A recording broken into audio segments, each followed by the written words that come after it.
It may seem like a recent trend in All Elite Wrestling to have an ongoing storyline filled with mystery to keep the fans talking in between episodes and pay-per-views.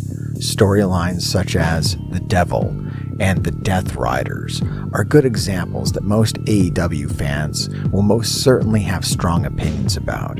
Make sure to leave those down in the comments section below. But in this video, we'll be talking a good deal about the very first of these storylines, the Dark Order, and in particular, the full career of Stu Grayson in AEW. Stu Grayson was not only an original member of the Dark Order, but he had been teaming with Evil Uno for years prior to their All Elite Wrestling debut. One could have easily assumed that as long as Uno was All Elite, Stu would be as well, but that would only happen in the dimension of imagination. I'm Mr. Hartgrave, the only AEW historian, and you are now in the middle ground between light and shadow, between fact and fiction. It is an area which we call From Parts Unknown.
I've been telling people on this channel to subscribe, and they won't. Yes? What can we do about that? Can you help me out? Maybe if you tell them to subscribe, they'll do You it. threaten them. I'll threaten them If for you you. do that, that'd be great. Yeah. You don't have to do it till you're cursed.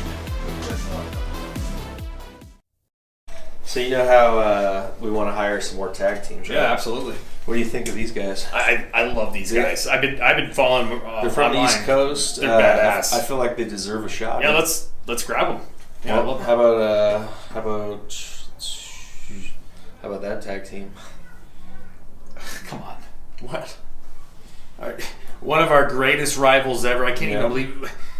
Listen. What What's wrong? Don't you feel like our hands are already a little bit full being EVPs and the crazy stacked tag division we already have?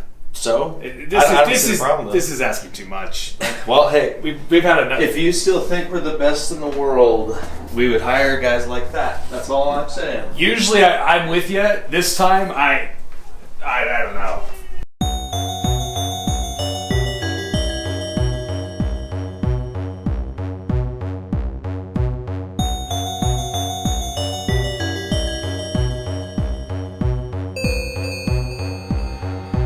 The Dark Order would debut at the first Double or Nothing event, and as the weeks passed, the idea of just what the Dark Order truly was began to coalesce into form.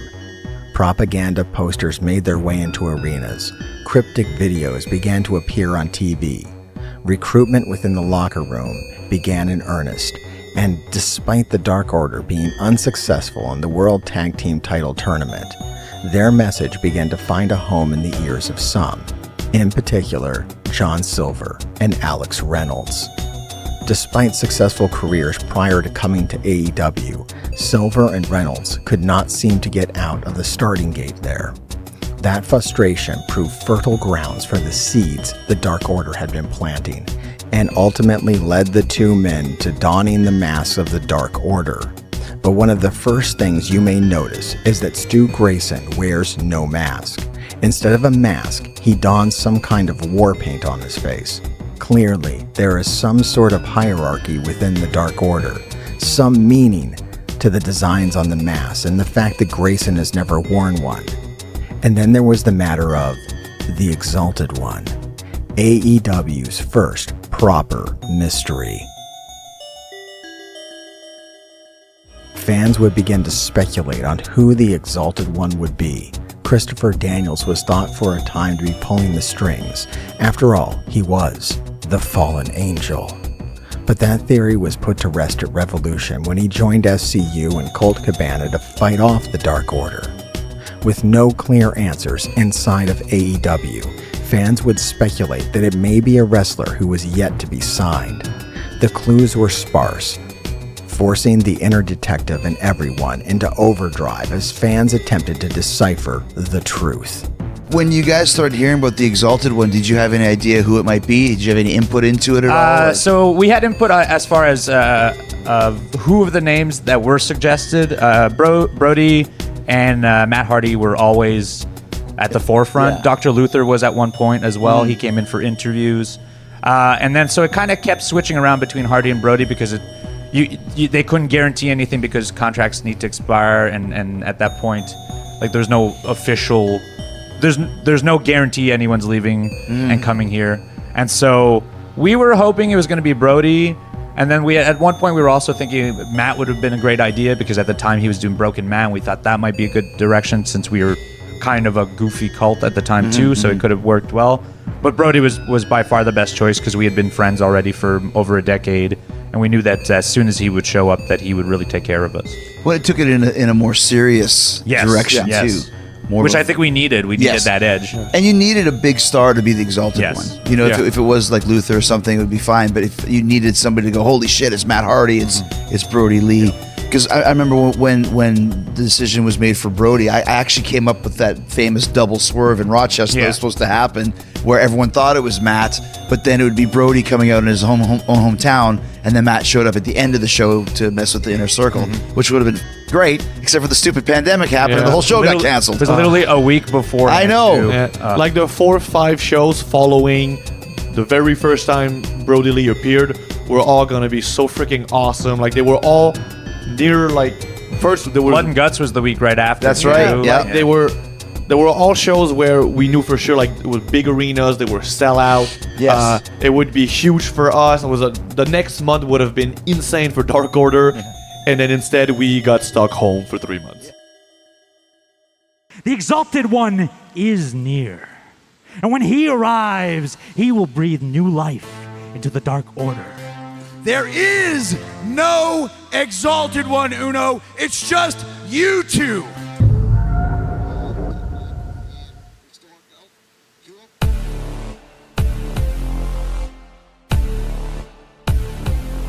You gentlemen understand perception is reality. You understand that?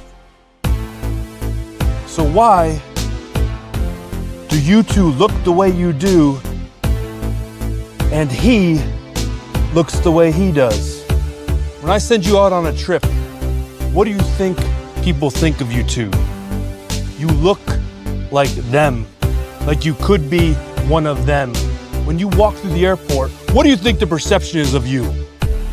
You think it's power? Wealth? Look at you two. Look at him.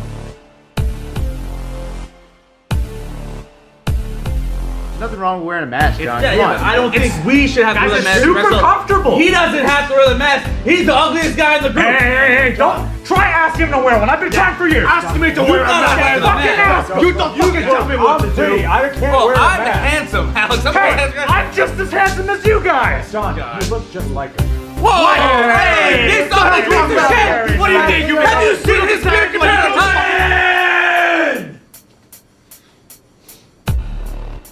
Calm the fuck down. Now what exactly is the problem here?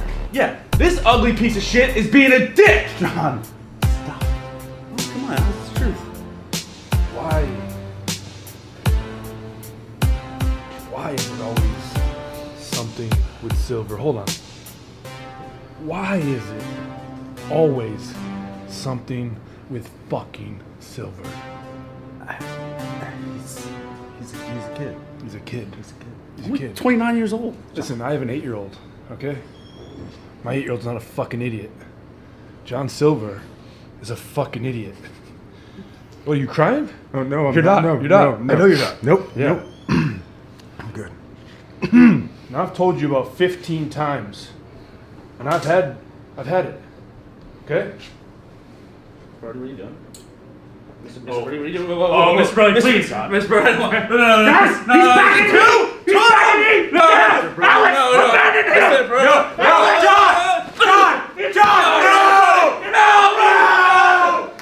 Sorry, John. No! I can't stop it. Sorry.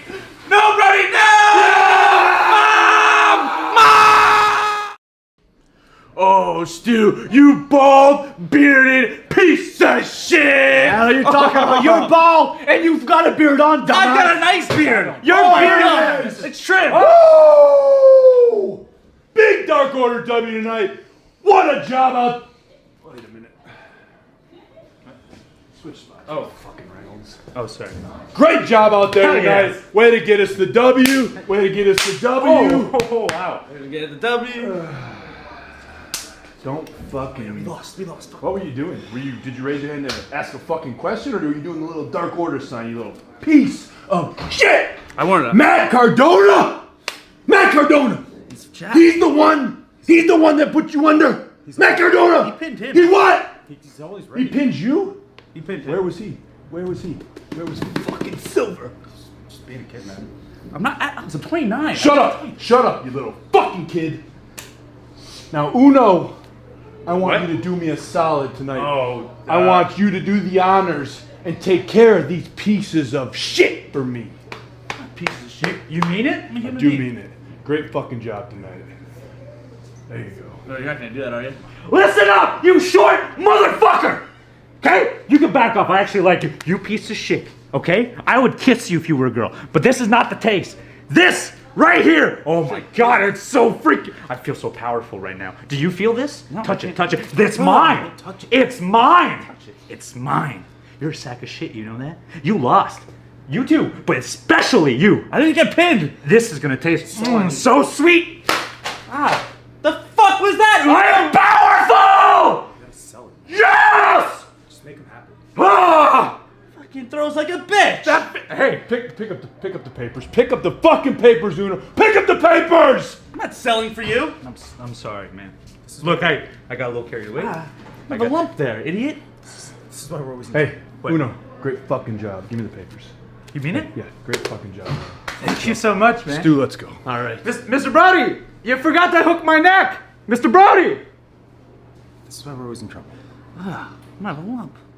I was supposed to make my debut in Rochester, New York on March 18th. They had a really good pre-sale crowd there. And then the next week would be in New Jersey, which I think they had 12,000 tickets sold there. So I was looking to jump right into the huge aspect of AEW and the fans and the passion. And unfortunately, of course, that turned out to be too good to be true because everything happened on March 11th, right before my debut. But I was told, you don't have to debut. You can wait. We can push it back. But at the same time, nobody knew how long that would be. And I'd been caged up in a stray cat for so long and just kind of left out that I was ready to be a professional wrestler again. I was ready to be a performer again. I was ready to work on my craft. And there was no hesitation in me at all to jump right into it. And Tony, like I said, Tony gave me the option to hold it off. But I think me and Matt Hardy were on the same page. We're ready to hit the ground running. There's no written script. It's like, here's the point we need to get across. You say how you want to say it. This is your character. You're fleshing out the character the way you want to, which is incredibly refreshing because I was never able to flesh out a character for the past. I was a very one-dimensional character. I said in my promo, I think it was 2 weeks ago, was the first time I'd spoken on a live mic at a professional wrestling show in the past 8 years, like almost combined. So, again, there's a certain pressure to it because it's on you now. There's no one left to blame. You can't say, hey, the writer wrote this and it sucked, and there's no Vince to say, hey, you didn't say this word. So, again, it's a different element, but it's a very cool creative element that helps you sleep at night. I've known Evil Uno and Stu Grayson for the better part of 15 years. We've worked together in promotions like C4 and Chikara and in upstate New York, actually, too. So I've known them. We've been in contact. I've been in contact with them the entire time they've been in AEW, been watching what they do. And it was just a good almost piece for me to jump in and to try to take something to the next level. Unfortunately, since I've been here, I've seen Uno and Grayson once in the past 2 months just because they're from Canada and haven't been able to get across the border yet. But I think once we're back together, people will understand and see like what a formidable unit we are together. And I think there's tons of options for matches for all of us, tags, 6-man, singles for me. So everything's a refreshing matchup, and I think the Dark Order is going to be a very cool prospect moving forward. Guys, this is very, very important. I have to show you something in the bathroom, okay? Dude, we measured it last week. It's okay. Look, that was last week, and we already came to the conclusion that Stu's the longest. Let's just get that over with. I have to show you this. Okay, Stu, come on. All right. You're the longest. You first. Hey, hi, Anna. What's up, Anna? What's up, Anna? Look. Hey, Stu, do you mind holding this for a second? Did you see this? Thanks. Did you see what What, Brodie? Fuck! What the fuck is this? Are you fucking kidding me? Who the fuck did this? Who the fuck did this? Let me see your fucking hands, 10. Let me see your fucking hands. Fucking gun, man. That's fucking right. Let me see your goddamn hands. Show me. Fucking gray hair. Gray hair. Clean. I didn't even fucking ask you. You wait till I fucking ask you to show me your hands. Okay. Show me your fucking hands. There. Turn them around. Turn around. Piece of shit. What the fuck is wrong with you? Nothing. You fucking, are you laughing? You crying. What are you doing, boy? Huh? You crying? You're gonna be. Yeah. Stu. He asked me to hold it. Of all fucking smoking people, gun. Stu. Of all fucking people, Stu. I mean, You. Wait a minute. I mean,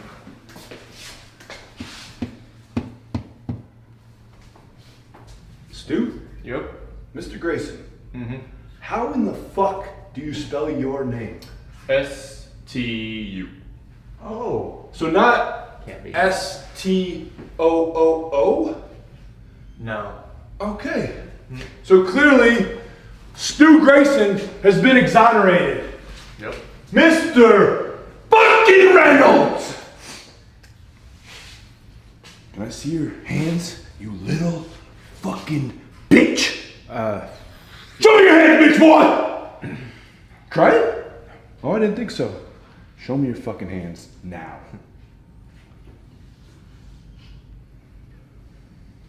Oh, Fuck. Interesting. Hey, Fucking kidding me? his hands are red. Wow. And where the fuck is that little piece of shit child tag team partner of yours, John Piece of Shit Silver? Where the fuck is he? I haven't seen him. Yeah, it was Stu! What's Matt Cardona doing in here? What? I don't understand your I joke. don't even get that joke. He's really red. He uses the niacin and he's and look, it doesn't matter. It was Stu. We're fucking. You know how fucking over. You know how fucking over we are on the internet right now. And Vastly. you're gonna bring me these bullshit fucking Matt Cardona jokes? Fuck you, man. Fuck you. Fuck you. Yeah. Nice arms, man. Fuck you, man. Back to fucking you, Silver. Barbecue sauce? What do you mean? You're a fucking piece of shit. Go back in there and put your fucking head in the toilet right fucking now. 10, 5. Clean this up. Take care. This is fucking outrageous. Get your boy! Start your fucking boy up! Hear me? Yes, sir. Get in there with him. You won't put our heads in there. Fuck! Yeah, you did great. Yeah, look at that. I'm gonna kill him. I swear I'm gonna kill him. There's nothing stopping me. I'm gonna do it, man. Who the hell do you want to kill? Silver, man. John Silver. I'm gonna kill him. Oh shit! I thought it was about Matt Carbonara. Carbonara? Who's Matt Carbonara? What that? No, it's John Silver, man. He tried to frame me. He tried to frame me. I'm gonna kill him. No, you can't kill. Look, if you murder him, do you know the amount of paperwork that goes into murder? How is that? I have at least 6 papers to fill up. Six is not a lot. You think I'm afraid of him? Is that what it is? You think I'm afraid of him? I never said you were afraid. You think I'm afraid of him? Huh? I never said you were afraid of a man with a dumb wig. Dumb wig. Well, I'm not afraid of him. I'm not afraid of John. I'm not afraid of anyone. There's not a single person in this company that I am. Oh shit. Is everything okay, Stu? Yes, ma'am. Is there anything you want to talk about? No, ma'am. Maybe get off your chest. You know what? I am not afraid of anyone, but I would never mess with you, man. I would You know never what? mess. Yes. How about we go have a talk? Ow, Let's go. ow, Come ow, on. ow, ow. Thanks, Anna. Kids. Yeah, I don't think there's anything wrong with liking feet, you know? You know, I kind of agree. There's nothing wrong with that, but I'm more of a belly button man myself. Hey! What the fuck are we talking about? I was talking about navels. We're talking about navels and feet? You feet pervert? Nothing wrong with What the fuck? This is bullshit. Who's got papers for me? Who's got papers? What are you talking about, you little bitch? Did someone say, little bitch? Oh shit.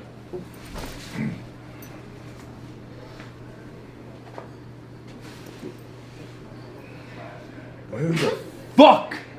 Did you put him down? Put him down. I'm not looking up. Put him the fuck down. Put him down! Put him down. Yep. Get out of there. Where the fuck did you get that jacket? I do your dry cleaning, so I thought I... Wait. Hey, what's going on in here? So good to see you. Hey, how you doing? I brought you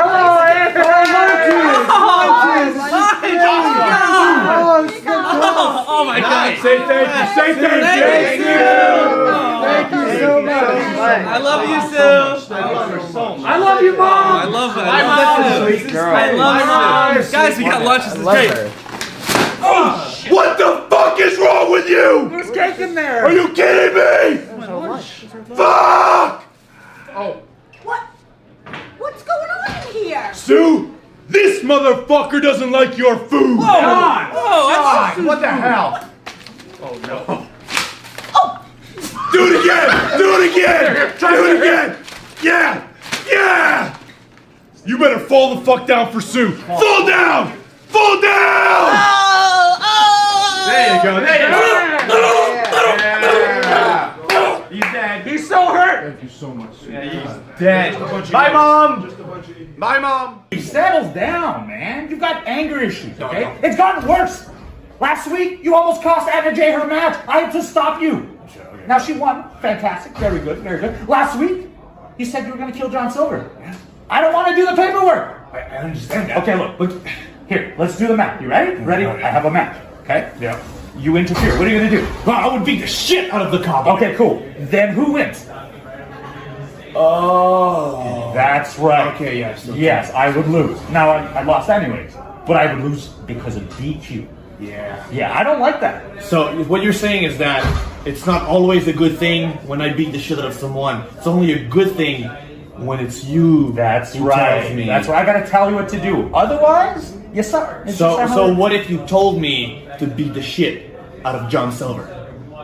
Beat the shit out of John Silver? Oh, thank you. I'm gonna go do that. Wait, no. Ow. Did you lose something? Yes, thank you very much, Anna. Okay. Dude, it's getting kind of pathetic, okay? You shook someone out and she killed him. She killed Griff Garrison. I don't think Griff died. I saw him on AEW Dark, like, this week. Oh, so that means that... Oh, shit. He's immortal. Wait, what the shit? No. What? No, that's not... Oh, fuck it. Oh. Wrestling has more than one royal family. Adrenaline in my soul, something, Cody Rhodes.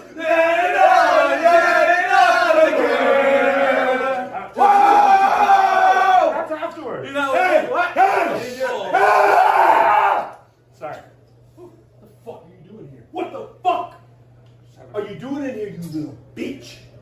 Just having a little chorus section. A little chorus section. What the fuck are you singing? No, nothing. We were singing. Were you singing? We were singing your song. You were singing my song. Yeah, we're singing your new song. Yeah. Well, show me how the fuck it goes, boys. Okay, ready? 1, 2, 3. Exalted One is the man, and he is handsome. I wish he would hug me again. Okay. Decent at best. But where is Mr. Alex Reynolds? Right there. Oh, new hair guy. Well, he's actually, Reynolds is actually at his father's brisk. You know, take a little bit off the top. The fuck's a brisk? I think it's one of those iced teas, sir. Iced tea. He's cutting iced tea? No, he's, you know, his dad, he's got a lot of extra foreskin. He gotta get the skin out of here, you know? Too much skin. Oh! Getting his dick cut. Oh, so he wants to look like this? You've been demoted! Wow! Get Reynolds on the fucking phone right now. Get him on the phone! He's not too busy, you know? Oh, too busy for me! No. You know, maybe we get some food after this. You know why? Johnny hungry. No, for a fucking kidding me? Oh, sorry. Johnny Hunky? Oh, there he is. What the fuck are you doing? So about that, I'm actually away at fencing camp. I thought he was gonna break. Who the fuck's telling the truth here? He said you're getting your dad's dick cut! Well, so I'm learning how to work a sword, so I can eventually do that. Oh, makes sense. Hey! I showed all of them. I'm gonna show you a little something, okay? Oh, fuck. Be ready, man. Check this out. Oh! Jesus Christ. It froze. Hey, you're welcome. Now get back, sing my fucking song up here, okay? Let's go. Here we go. 1, 2, 3. Exalted One is the man. Keep going. Keep going. Stay on. Oh, Adam, WTF? What's your freaking deal, girl? Crazy. How you see that? That's a huge box. Fuck. That's a green Sammy toss. Thank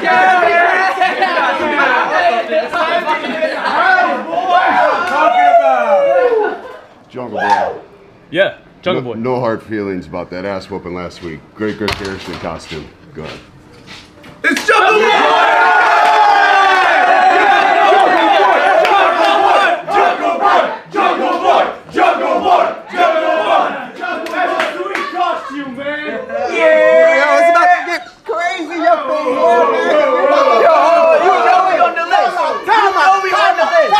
A party? You know we on the list. Listen. We on the list. Wait, You are on the list. Thank you. The fuck is this? What the? Right. This is a public party. Get the fuck out of here! Fuck this party! Get out of here! It's a public party!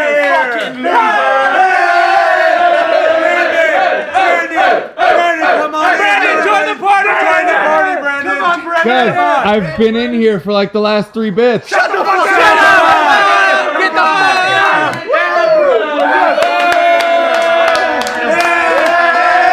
How hard is it to maintain your composure and not burst out laughing when filming Being the Elite? Incredibly hard. If you've seen Silver do one of these things live, the shit that comes out of his mouth is outrageous.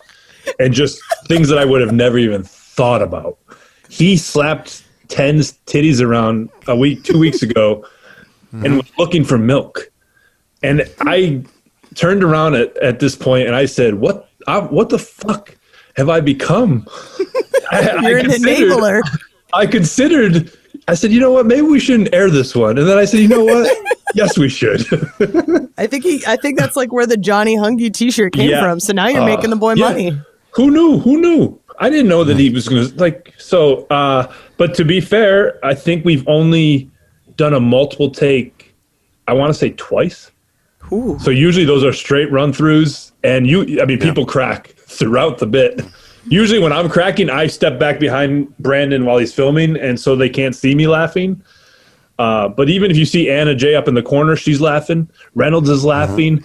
Uno has his mask, so he's okay. Stu, that motherfucker can keep it together, and I don't know how.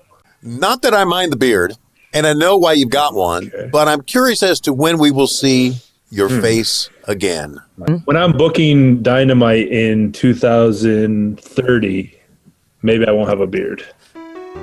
John Huber tragically passed on December 26th of 2020 due to a rare lung condition. The effect on those close to him was devastating, and the ripples of his passing touched the entire wrestling community, both inside All Elite Wrestling and out. Brodie loved being a dad. Husband and father above all else. This was just a job. He used to tell me about it all the time. Oh, it's great, you're gonna love it. I said, no, not for me. I like being able to do whatever I want. You know, stay out all night, order Chinese food at 2 a.m. He says, I wouldn't trade you for the world. And, yeah, he was the man, by far. Number one dude I wish I could have wrestled. I'm gonna miss yelling at you when you had that stupid jacket on and calling you Harry Potter. And you telling me that you're rich. I'm gonna miss you believing in me when I didn't believe in myself. You know, as a 40-year-old father of 5 and a happily married man, you know, it doesn't really sound hokey anymore to talk about how awesome it is to be a father. 15, 20 years ago, I would have rolled my eyes, you know, but it's such a blessing. And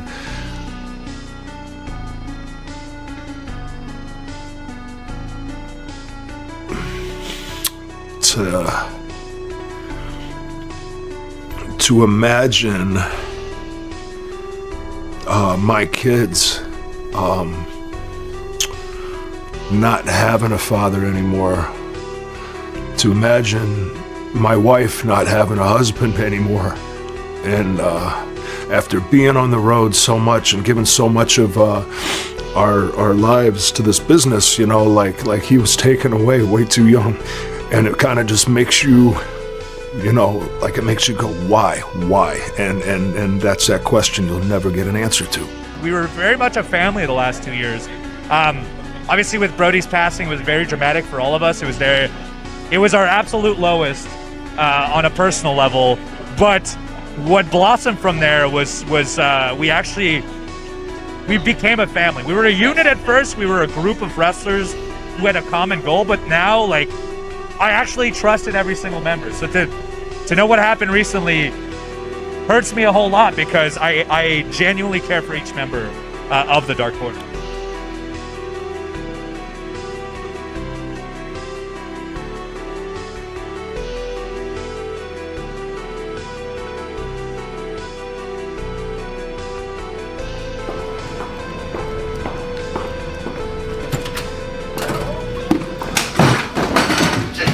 Hey, Anna. Hey, Anna. Bye, Anna. Bye, Anna. Bye, Owen.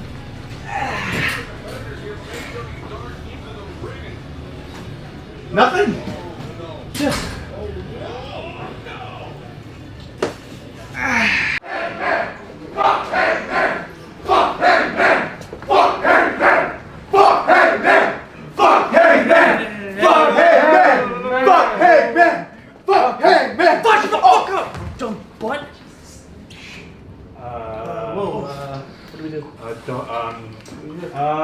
Hello. Howdy. Get it, cowboy? Fuck Hangman. Fuck Hangman. Fuck Hangman. Fuck Hangman. Fuck Hangman! Fuck Hangman! Fuck Hangman! Fuck Hangman! Fuck Hangman! Fuck Hangman! Fuck Hangman! Fuck Hangman! Fuck Hangman! Fuck Hangman! Fuck Hangman! Stop! Do not fuck this up. Okay. I will be right back. Hey, you know, Hangman's not too bad, huh? I like him. All right, fuck him. Fuck him. Fuck him. Fuck Hangman. Fuck him. The Dark Order took a huge hit when Brodie Lee tragically passed. Hangman Adam Page joining gave them some major momentum, but he would quickly move on. And AEW's roster kept expanding to the point where there just wasn't much time for anyone who wasn't a major draw with the fans. Alright guys, we need to get back on track. I just had the biggest match of my career and I freaking lost because my friends, you see what I did here? Friends weren't there to help me out. How is this our fault? Shut the hell up, Stu. And you two, what, butt babies? Yeah, where the hell were you? On Dynamite? I haven't seen you guys on Dynamite forever. Hey, you we're know on that Dark. hurts me deep. Oh, No, hey, we're getting wins on Dark over and over again. yeah, you little. against all these jobbers. You guys been fucking around way too much. So what? It's win, you little asshole. Whoa, Stu, do you even have an asshole? I've seen everyone's asshole here, but I haven't seen your asshole. Now pull your pants down and let me see that tiny puckering hole. Whoa! No one here is showing each other their asshole, okay? Let's tone it down. Let's get together and let's get on the same page here. John Boy, you have a point, okay? It's time to treat each other like family again, okay? Yeah. We gotta start having a good time together. Yeah. What's everyone like to do? Anyone have a suggestion? Ken, show. No, Ken, not this time. Not this time. Hey, we'll do that later tonight, baby.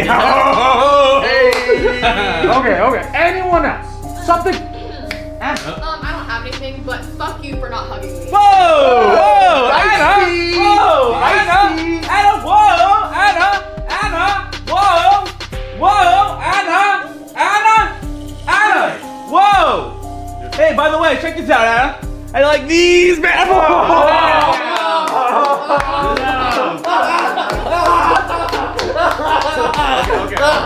Okay. All right, fine.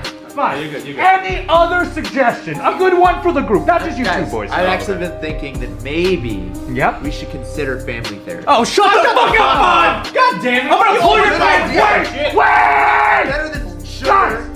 That's it. That's the one thing we like to do together. Is treat this little fucker like shit. Let's treat him like shit. Let's treat him like shit. You think this Hey. No. What? Guys, sticks and stones might break his bones, but words aren't gonna hurt him. We gotta hit him with sticks. All right. And stones. No. Let's cut his fucking hair off.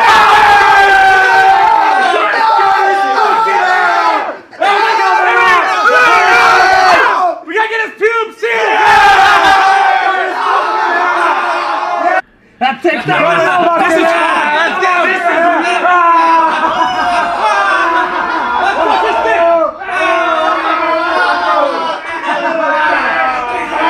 Oh my god, that felt good! My god! Hey, I'm not gonna lie, guys. I might be biased here, but he looks great. He looks good! He looks good for the boys! Guys, I would kiss him. I would kiss him. I'd kiss him. I'd kiss him. I ain't touching him. Hey, bud, I got excited a little bit, but it was fun, so it doesn't matter. All right? Hey, Hey, clean yourself up, you piece of shit. Roasted. Good one, John. See you later, man. My hair and my pubes. What's going on? I don't know how to say this. Let's try this.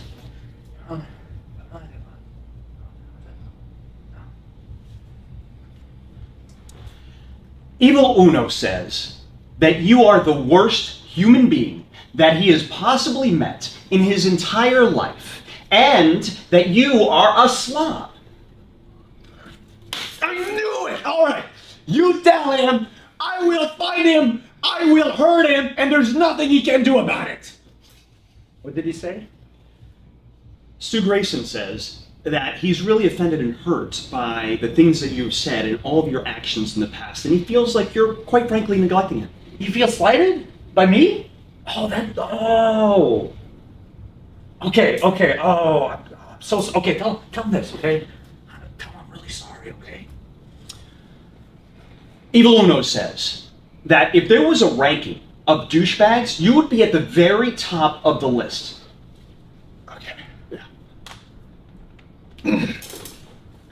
You tell him that if he wants to square up, let's do it here and now. There's nothing that will stop me from being the best out of him. I didn't hear what he said, Alex. Stu Grayson says that he feels like this might just be a giant misunderstanding, and that perhaps if you two could just maybe take a walk and discuss things as gentlemen, you could come to some type of agreement. That's what I was thinking. I'm so glad he's thinking. You know what? Give him this for me.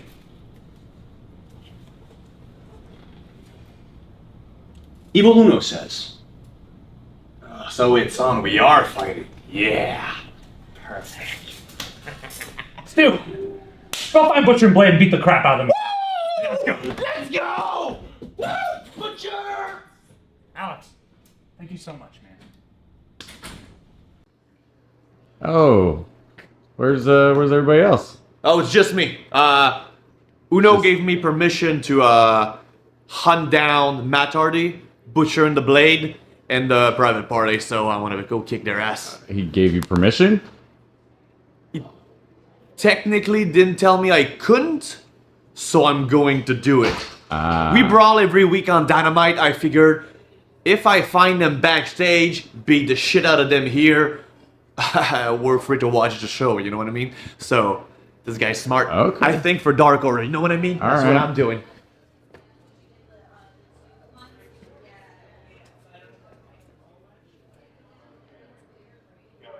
See something? I thought there's a lot of things going on right now.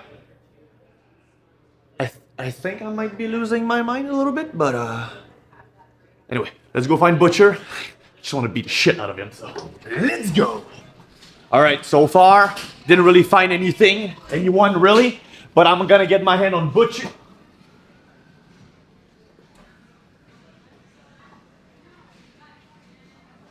Okay, no.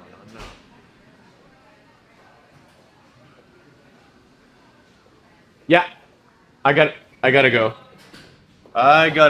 Brendan, Yeah, I think we should run! Okay, I'm losing my mind. Yeah. Am I losing my mind? Oh, yeah. Big time. Oh, it's not good. So the boys were right. I'm just fucking crazy. Okay. That's not good. Maybe it's just not go good. back to the Dark Order layer. Yeah, Fuck. Hey, boys. Are we taking a break? No, Stu. No, I'm selling gimmicks after this. Oh, okay. It's an intervention, Stu. It's an intervention. Yeah. So we're talking about the tense problem with cocaine? No, Stu. Is alcohol problem? No. Is sex problem? No, definitely not. No, I never thought that was a problem really. So, oh fuck, the catnip. No. That was another cat. Okay, what? The gambling? Wrong. No, we didn't. Wrong. We didn't go over that part. No. Shit. So we're cool with that. Yeah. Oh shit. The steroids. No. No, Stu. You fucked up. It's an intervention for. Hey, I'm just saying, you look good. I'm just saying. It's Stu. We're here for you. What do you mean? Yeah, buddy. Why don't you go ahead and have a seat? How is this about? How is this? Go ahead and have a seat. How is this about? How is this about me? He's got so many problems. He's got so many problems. Okay. We're here to support I don't like this. I don't like this. I don't like this. Look. Stu. I hope you know that we all love you, Stu. We're doing this for you, man. We just love the heck out of you, man. We just Yeah, want to like- see you get better, man.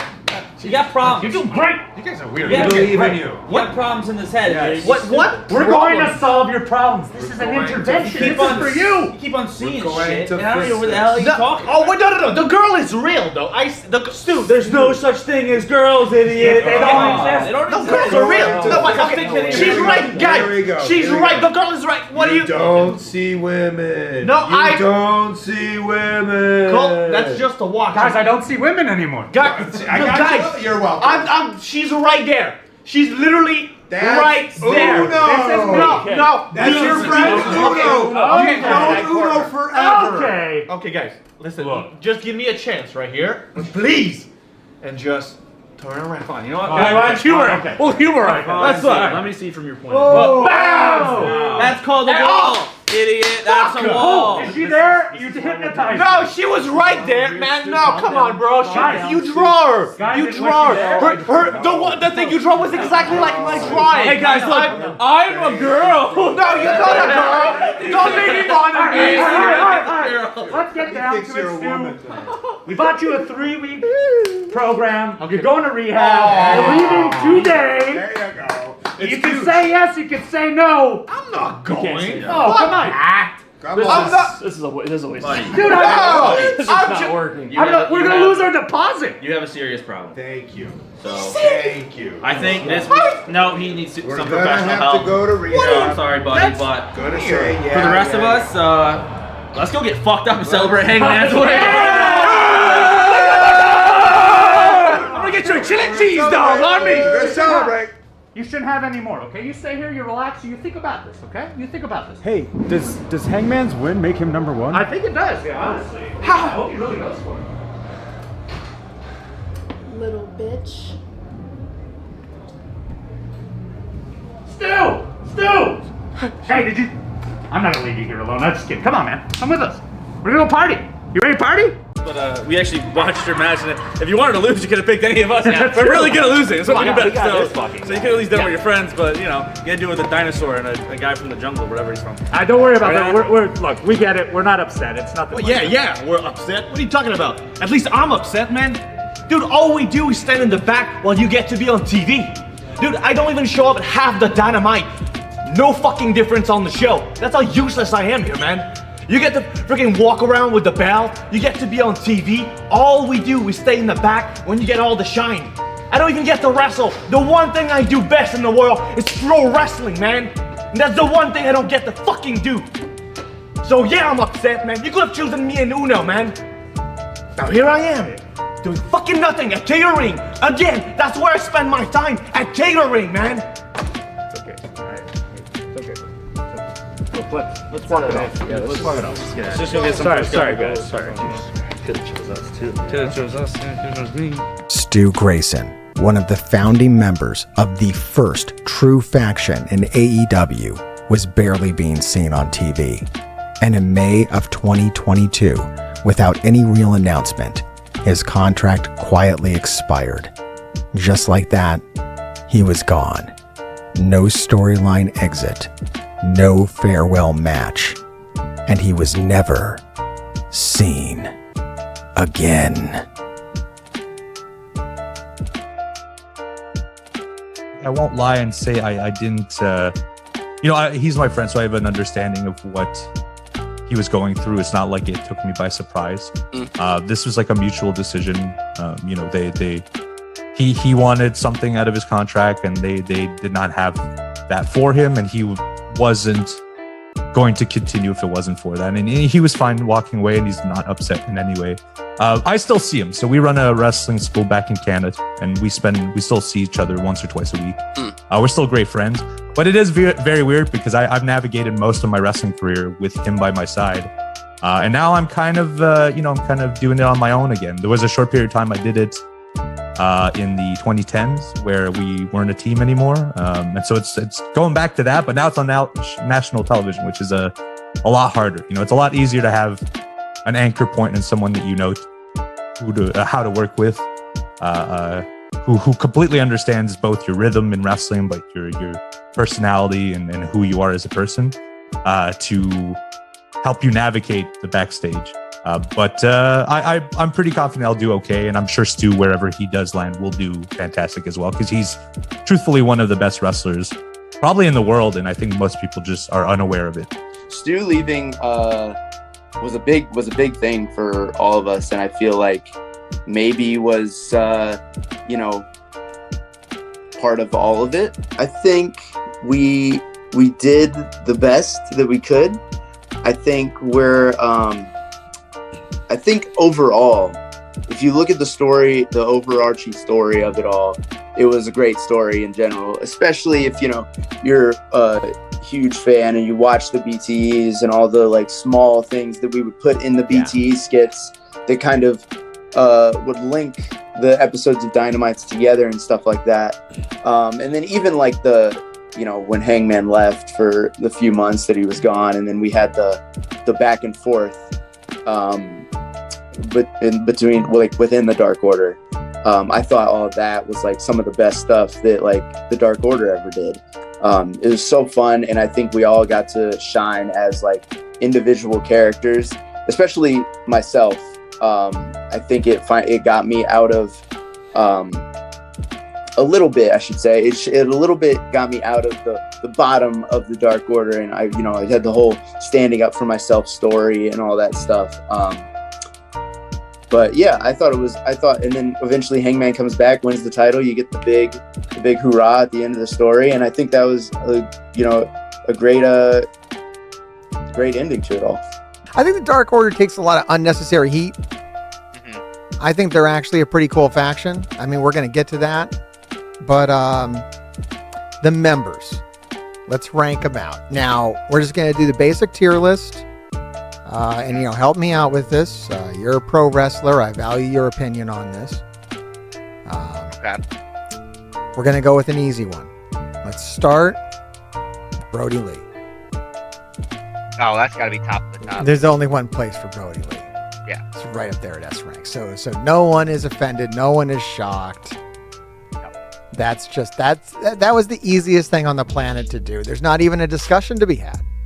No, and he's one of the few, I won't say few, because there's a lot, but he's one of those people that their death didn't glamorize them. Like, he's not one of those people that, like, needed to pass, and then people realized how good he was. Yeah, he was people knew how good he was off the rip. He had his flowers while he was still alive. There's so much tragedy in the Brodie Lee story. And so I don't even want to bring it up, and I had a hard time putting it into this video because I also want to mention, but let me mention it like this. It also really sucked for the Dark Order. It did. Just like it sucked way more in all the other ways. All the other ways are so much more important that it sucked. But it also did, the Dark Order was going to be a thing. And when Brodie passes, it is just no longer a thing. So let's go to the guy that tried to save it, that tried to put it on the map and keep it there. It's Hangman Adam Page. Yeah. So what is the criteria for this tier list? I know. So as soon as you bring up Hangman Adam Page, you start asking questions like that, right? Because that's what I was thinking too. I'm like, hey, what exactly are we talking about here?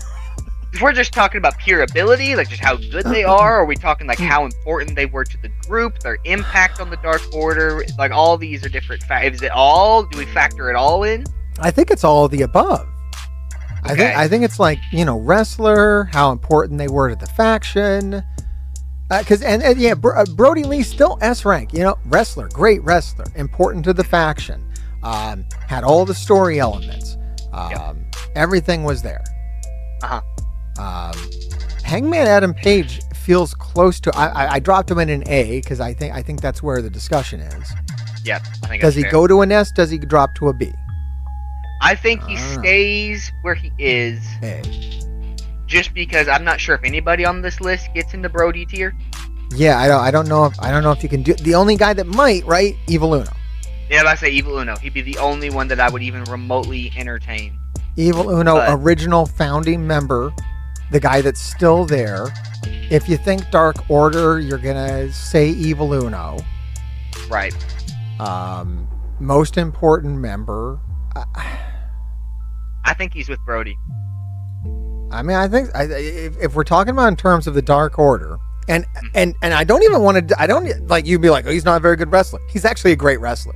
He's fantastic. Fantastic wrestler.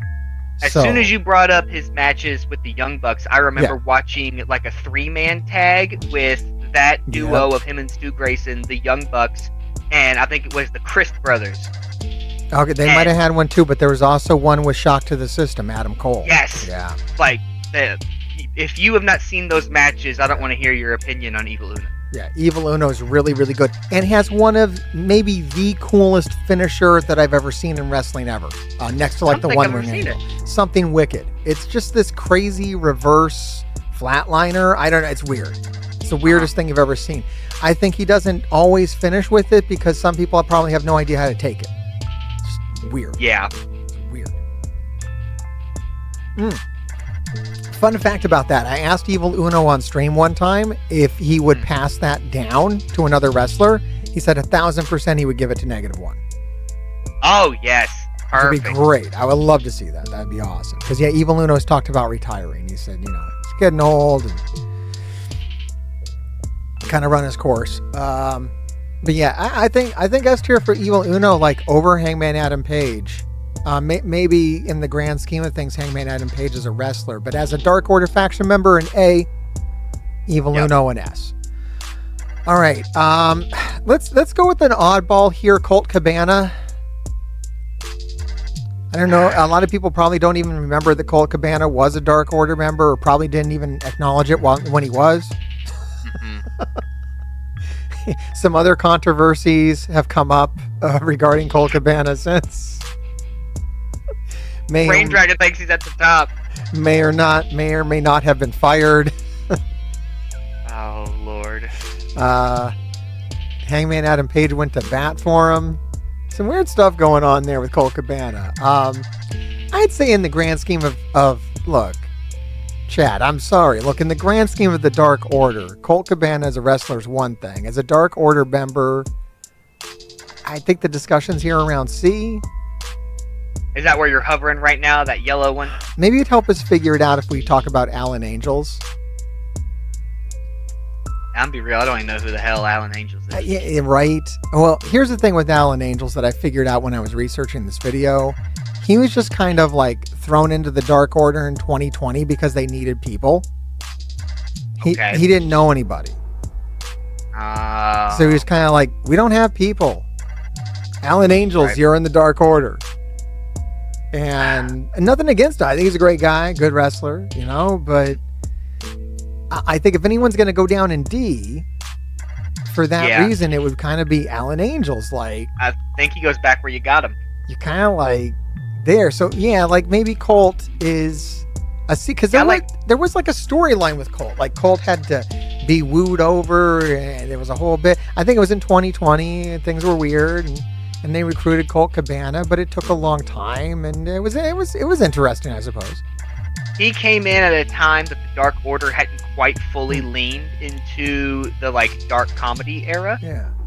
And he like was the goofy guy to the straight man kind of deal. He added like the balance to the group before they kind of got too cartoony and whatever you want to say about him. You see, chat is off right now. We can't put Colt Cabana up because when you say, you know, humor and goofball and stuff like that, we gotta talk about Johnny Hungy. I don't know who that is either. I'm gonna be real with you. Oh, Johnny Hungy, man. John Silver. Oh, okay, okay, I do know who that is. Never John mind. Silver. You just don't know I can't believe you don't know his nickname. But all right, John Silver. And now John Silver, this is one of our CZW guys over here, former CZW champion. This is the guy. Yeah. Like, a lot of people, when they think Dark Order, they might even think about John Silver before they think about Evil Uno. They might. It depends on which aspect of the Dark Order you're into. If you're into the, the humor bit, I mean, John Silver's hilarious. So I think you would put John Silver, I think the conversations around B, chat saying he should be up around Hangman. I could see the Hangman tier. We can move him up. Yeah, let's get other people placed and then revisit who we got here. Yeah, I think you're right. But yeah, I think I'm happy with him being up in Hang, because he's still there too.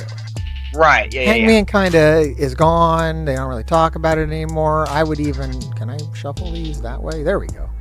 Yeah, I'd kind of even put him like that. Elevate him in the A tier even. All right, our next guy is Alex Reynolds. Now, Alex Reynolds and John Silver came in at the same time, though I feel like Alex Reynolds would be lower than Silver. Yeah, he's got to at least be one lower than Silver.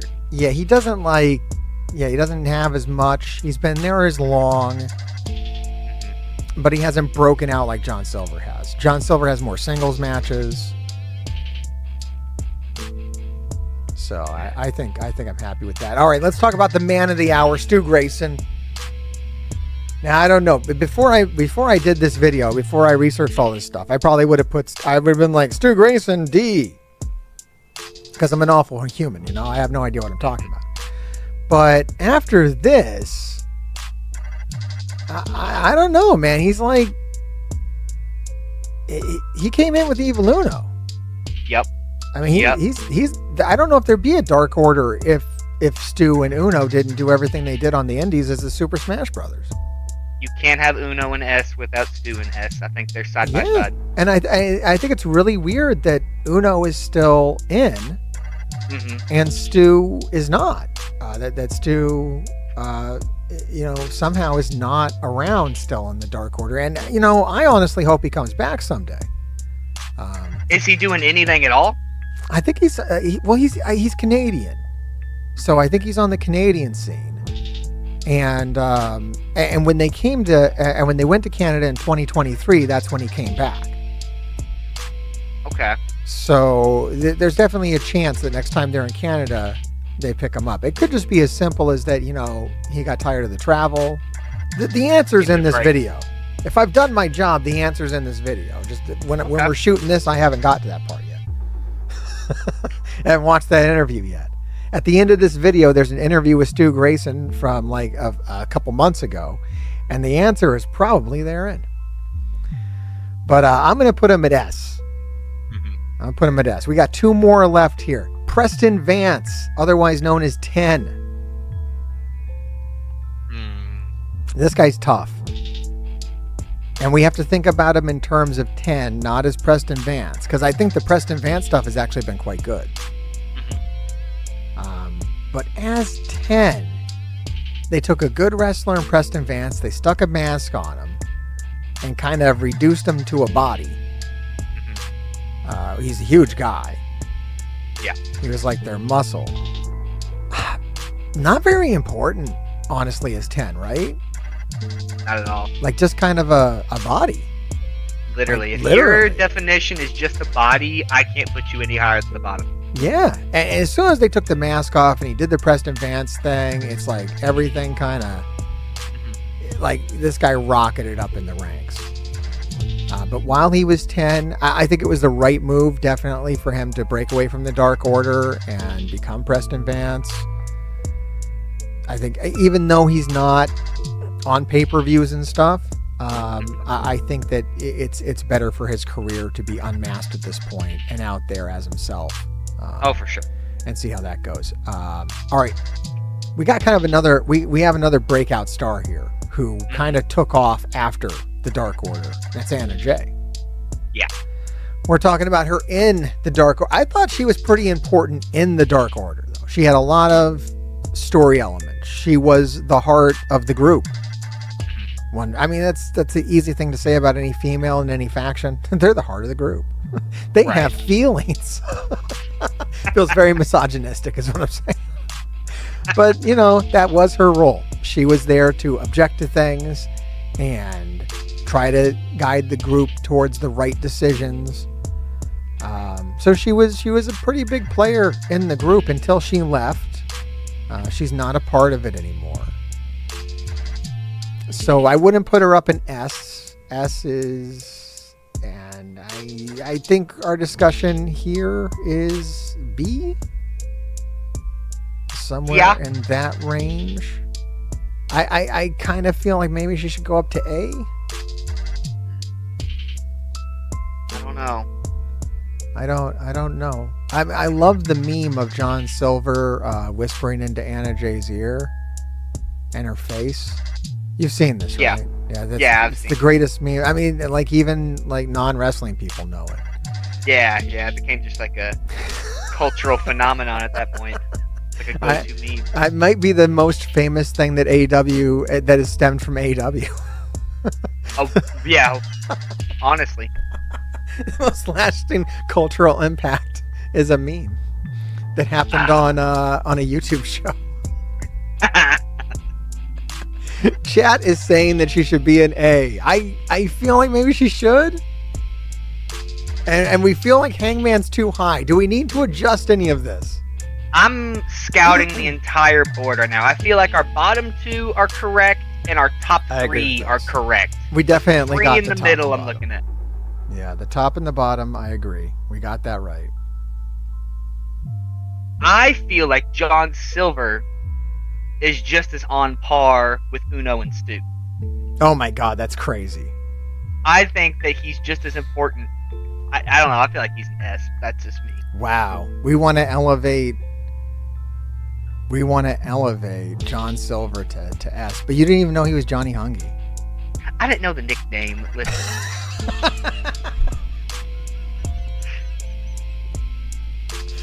All right. Yeah, it's dubious. Okay. Because I think Rain Dragon is right. Like, what you did, what you brought, and what, story elements we were able to get off of you should also be a factor here. Well, then it's like, I don't know. Maybe you got to lower Stu. You got to lower him? I don't want to lower Stu. I mean, if we're talking about story elements, I'm like, I don't know what Stu did. You're right. What story element did Stu ever bring? I don't want to diss on Stu in his own video. Come on, guys. Lower Reynolds for sure. Lower Reynolds? Oh, man, that's just mean. Yeah, I don't know about that. You could. I don't know why you would elevate Colt Cabana. Colt Cabana had one story and then never again. Yeah. I think he was more like a guest. He didn't feel like a long-term member. I was surprised about how long it went on. It went on much longer than I thought it would. But his one guest spot got them more TV time than a lot of those members put together. Oh, man. Fine. He goes up to B. You know what? I'll do that. I'll lower Reynolds. God, that feels bad. Reynolds. That feels dirty. Sorry, Reynolds. No, man, because their final story on Ring of Honor was very Reynolds involved. And, what, Stu had a lot to do with that, too. We got to keep Stu in S because their final story in Ring of Honor, Stu broke away and he joined the Righteous. Oh, and then the core members of Uno, Silver, and Reynolds, fought them. And there was there was a ton of story involved in that. So you just used a term called core members. I think that justifies a bump to S. for John Silver. I'm on Team Silver. Man, it's like, let's just move everybody to S, okay? There's all an S. We love the Dark Everybody Order. goes to the S. All right, you know what? We're never going to finish this. You're going to have to let us know down in the comments. Keep digging. I said earlier that Stu was never seen again. Well, he actually was. Stu Grayson rejoined All Elite Wrestling in 2023, reunited with Evil Uno and the Dark Order to fight the Blackpool Combat Club in one of the best matches that he ever had in AEW. If that wasn't enough, He went on to notable singles matches against Jon Moxley on an episode of Dynamite and El Phantasmo on the pre-show for Forbidden Door that year. Not only that, but he was involved in a featured storyline on the newly rebooted Ring of Honor that saw him take up with Vincent and Dutch from The Righteous and start a feud with Evil Uno and Alex and John from the Dark Order, culminating in an epic Fight Without Honor that stole the show at that year's Death Before Dishonor event right here in Parts Unknown. New Jersey. Parts Unknown is New Jersey. And if we're being totally honest, it was like a three-way tie for match of the night at that event. If you haven't watched it, make sure that you do. It's hands down one of the best modern Ring of Honor pay-per-views, and the last appearance of Stu. This time, for real, he was never seen again. Stu's on good terms with AEW, good terms with myself. We still will occasionally tag team on the independents. But right now he's just taking personal matters into his own hands. Back home, taking some more time at the Keep where we teach wrestling and trying to... we still live in Canada, so we still have a supplementary life to take care of. And so he wanted to commit more time to that. Earlier in this video, we ranked the members of the Dark Order. Now we are going to attempt to rank all of the factions in All Elite Wrestling. Simple tier list. We're going from S down to F down to who? Oh my lord. You know, if it's really bad. I don't know. Like, I think this is most of the factions. They have a lot of factions. We might be missing some of the really new ones. But the reason why we're doing this is because I think a lot of people, when you say the Dark Order, they'd be like, oh, they're the worst. Yeah. But they're not. There's no way they are, because AEW has so many factions. And I really, the whole point of this is to find out exactly where the Dark Order goes, where they're at. I think people are going to be shocked about how high they are if you really look at it. So that's what we're going to attempt to do. We're going to attempt to really look at it. If I can make out these pictures. So I'm going to do my best, because these pictures are not the best on here. But I can tell that this is the Best Friends. So let's start. Orange Cassidy? Yeah.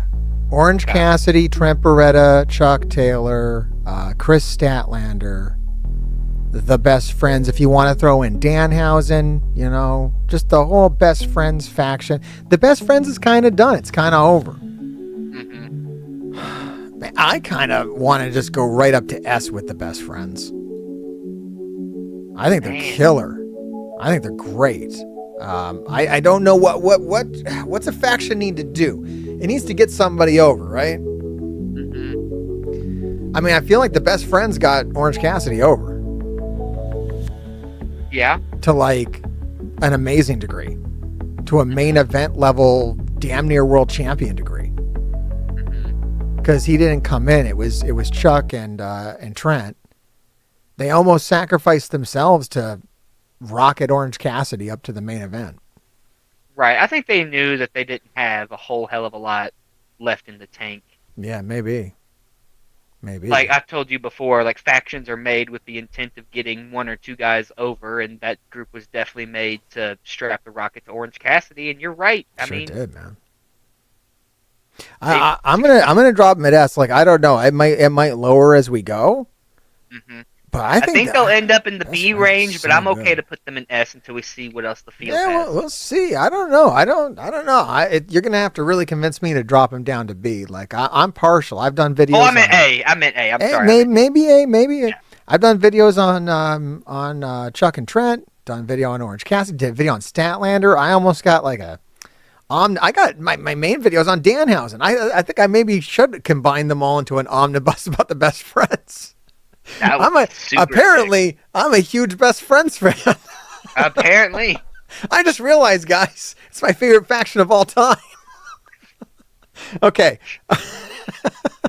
All right, let's go with I guess this is this it's not QTV. It's before QTV.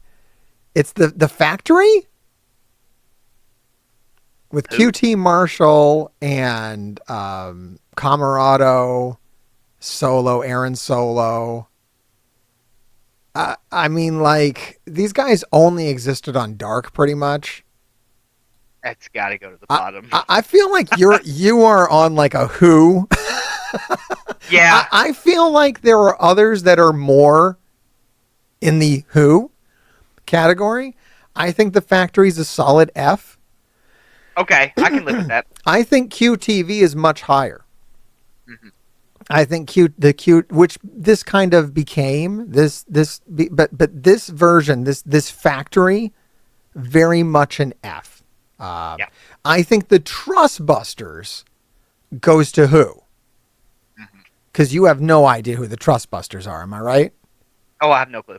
All right, we're Ari Davari, Slim J, Parker Boudreaux, Trustbusters.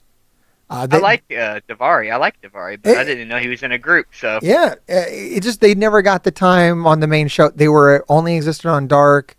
Most AEW fans have no idea they exist. So if you only exist on Dark, you have to be bottom 2. Yeah, that's absolutely valid. Who is good for that? All right, who do we have here? This is the Pinnacle. MJS faction, short-lived MJF faction. FTR, MJF, Sean Spears.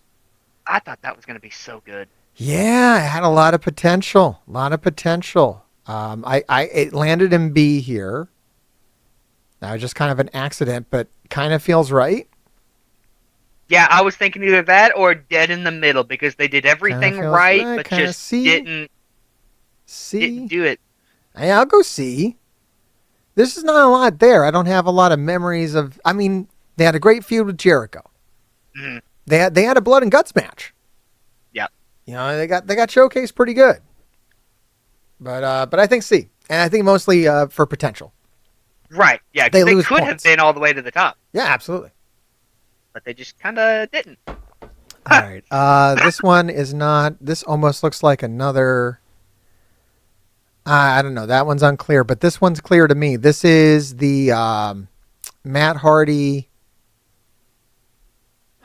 I'm trying to remember what they call the Hardy Family Office. Private Party, Andrade, Matt Hardy, the Butcher, the Blade, the Bunny.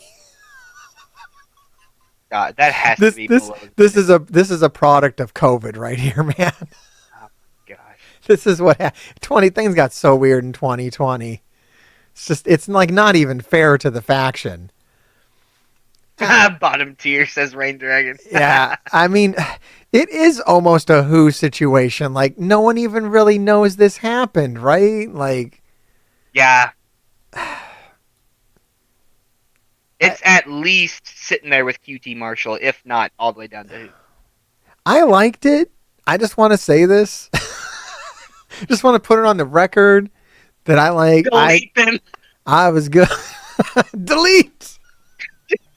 Just get them off the list. Just. All right, we're gonna say Who, because I think really historically it's like what? I think honestly Team Taz had more historical relevance and more remembrance, which we can go do next. We can go to Team Taz. Okay. Brian Cage, Taz. Taz is a manager, which was short-lived, but yep. I kind of want to rewatch it. It was a product of the 2020s. Things got weird in 2020, man. Short roster. They had to do what they could. Ricky Starks, Powerhouse Hobbs. Cool faction. A good idea. Their storylines were really cringe. Like, I'm trying to remember. They were like bullies, but like schoolyard bullies. Like, they weren't cool. Mm-hmm. Cool faction. Maybe right here with the Pinnacle at the C. Had a lot of potential. Lose points because they didn't achieve it. Yeah. You could maybe put them one higher because they did end up creating, like, the people involved in that group have gone on to win championships and have like Powerhouse Hobbs is in like the scene, so they did succeed a little more than Pinnacle, because the only person to get over out of Pinnacle was I guess MJF. I guess. I can't give Team Taz credit for getting over Powerhouse Hobbs and Brian You're right. Cage and Ricky Starks. That all happened through other angles and other factions. Don Callis has more to do with that than Taz ever did. It was like it gave him something to do on TV in 2020. I don't want to hate on anybody here. They had a lot of disadvantages. I think it's a C situation, though. The storylines were real uninspired. Ooh, Shane Taylor Promotions. This is sleeper. That's a sleeper right there. People, Shane Taylor Promotions actually pretty fire. It's not staying in C. I just dropped it there. It's not. There's no way it's a C tier. A lot of people might be like C tier. Shane Taylor Promotions. I guess a lot of people might not know. Is just popping off in Ring of Honor. Yeah, they're doing crazy work down there. They are doing great in Ring of Honor. Shane Taylor is an awesome frontman for the group. Awesome wrestler in his own right, but man, he really does well talking these guys up. His influence is all over it. There's a lot of. I think Lee Moriarty is totally breaking out over this. So they've totally got a guy over. I think the conversations around B tier. If this was happening on Dynamite, I would get it up to A tier. Some of this, they've appeared on Dynamite, which is probably a testament to how hard they push. Right. Because this is something that should be stuck in Ring of Honor land, but they've been able to get time on Dynamite. I think for that, I want to push them up to A because, I mean, they just got hustle. It's too soon, too. They're still going. It's almost like, so the C tier guys, they're down there because like they had potential and they squandered it. Nobody expected Shane Taylor Promotions to do shit. Right. Nobody expected anything out of them, yet they have gone so far, so above and beyond, and outperformed. These factions that had more potential on paper. While I think the A placement is good for where they're going, I think they're still in B right now. Okay. All right. I'll come down to earth a little bit on it, but I'm telling you guys, historically, if we're going to come back to this video a couple months after I shoot it. Oh, I agree. They're going to be in A. Don't hold it against me. Blame Kellen. I agree. Okay, it's on Kellen. You hit him down in the comments, and you let him know that's an A tier faction. I'm predicting you're correct. I am predicting in a few months they will be an A tier, but for right now we have to judge what we've seen, not where they're going. Fair enough. Let's talk about the learning tree. I got you, Rain Dragon. We'll look at best friends in a minute. I'm not letting that slide. Hi, guys. It's the learning tree. I like the learning tree. I think the learning tree started off in S and then has just been dropping every week. See, I feel the opposite. I feel like they started complete and utter dog water and they're growing on me every week. It's kind of done now, though. Or is it still going? I don't know. Jericho's so weird because he starts off with such a strong idea, and then the idea just kind of, it's been all over. It's gone a little bit more this way, a little bit more that way. I think he's so brilliant, he's unfocused. Yeah. It's higher than a C. Oh, for sure. I wouldn't feel bad with it in an A. I like it at A. I like it at A. It's good. I'd like to see it put. Look, it got Big Bill over. Yes. Got Big Bill over. I'd like to see it get Brian Keith over. If it can get Brian Keith over, I'd bring it up to an S any day. What was his one-liner the other week that cracked us both up? I don't remember it. I forgot. Now, he did have a good one, though. So funny. Yeah, it was. He's great. And he had a good match. On Collision, he came out as the bounty hunter, and he had an absolute barn burner with Bandito. Right. Those three guys, especially. Pretty awesome. Chris, we know what Chris Jericho's great. Like, he's not surprising anybody, but the rest of the group is all, like, working up to that level and being able to show how good they really are. I like that at A a lot. The Elite. The original Elite, Kenny Omega, the Young Bucks, Kota Ibushi. I'm just going to go up to S. Yeah, I mean, I don't think there's really... I don't think there's any other place you can put them. There's not much to do and or say. I mean, we can't. They're legendary. I mean, people will probably argue with me down in the comments. I invite that. I like to tell people off. Please tell me why the Elite aren't the most legendary faction that's ever existed. I think the only thing you could say about him is they didn't put anybody over, except they literally put themselves over. They were already over. It was more like a Mega Powers thing when they came together in AEW because they'd already done the legwork prior. Yeah, that's what I mean. Like they had they created the they were nobody. Kenny Omega and the Young Bucks were nobodies when they formed, and then everything they've done since. It's insane. No other group has done anything like the Elite has done, and might never ever happen again. It's crazy.